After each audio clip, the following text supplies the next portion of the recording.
جی میں ہوں ندیم صدیقی، میں ٹسون پاکستان کے ساتھ اس وقت موجود ہوں میں کراچی پریس کلب میں، اور کراچی پریس کلب میں پریس کانفرنس ہو رہی ہے۔ اس حوالے سے یقیناً میرپور کے علاقے میں جو ہے وہ خیرپور کے علاقے میں سے متاثرین جو آئے ہوئے ہیں ان کی پریس کانفرنس میں چلتے ہیں اور ان کے جو متاثرین ہیں آئیے ان سے بات بھی کرتے ہیں۔ آئیے شیخ صاحب کی مہربانی کہ وہ جو ہے وہ لیں انہوں نے کہ ہمارے ساتھ یہ زیادتی کیوں ہوئی ہے، اور ہمارا جو ہے وہ جو آخری امید ہے وہ پاک آرمی ہے کہ ریسکیو کیا جائے، کیونکہ وہاں بوٹس آئیں گی، اب کوئی ٹریفک کا سسٹم تو ہے ہی نہیں، وہ لے کے آئیں تو ہمارے جو بچے پھنسے ہوئے لوگ ہیں وہ، اور جو ہمارے لوگ ٹیلوں پہ چڑھ گئے اب ان کے پاس دوائی نہیں، کھانا نہیں، باہر نکلنے کا راستہ نہیں،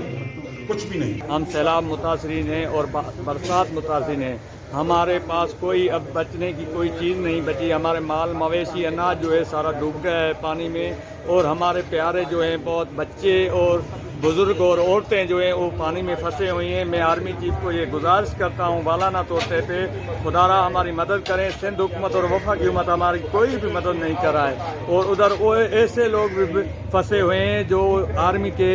ادھر ڈیوٹی کر رہے ہیں، سوات میں ڈیوٹی کر رہے ہیں، جو وزیرستان میں ڈیوٹی کر رہا ہے، اس کے بچے بھی آرمی کے بچے وہ بھی پھنسے ہوئے ہیں، اور جو ملک کی حفاظت کرنے کے لیے پاک فوج کی وہ جوان شہید ہو گئے، جو اب اس کے یتیم بچے بھی وہ تڑپ رہے ہیں، اس کی کوئی مدد نہیں کرا۔ ہماری خدا کے لیے مدد کریں۔ ہم سندھ کے چیف جسٹس اور پاکستان کے چیف جسٹس کو میں مولانا اپیل کرتا ہوں کہ ہماری مدد کیجیے۔ اب ہم سندھ کے لوگ جو ہیں مدد کی درخواست کر رہے ہیں۔ ہم 10 دن سے بہت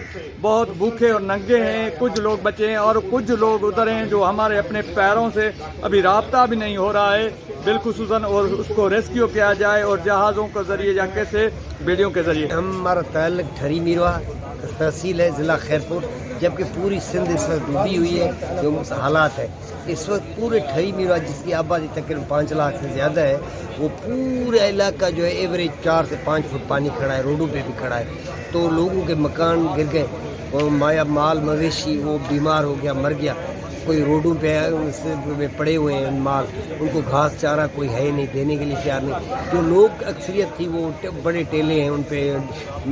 ریت کے اس پہ بیٹھ گئے، ان کو وہاں کوئی کھاد خوراک، کوئی دوائی، کوئی سہولت نہیں۔ ایک انسانیت کا بڑا المیہ ہونے جا رہا ہے۔ تو ہم آئے ہیں، ہم ایک دکھی صورت میں آئے ہیں، اور ہمیں ہمارے نہ ایم پی اے نظر آ رہا ہے، نہ کمشنر، ایس ڈی ایم، ہم بڑے دکھے ہیں، دکھی ہیں۔ ہم آئے ہیں ان عوام کے لیے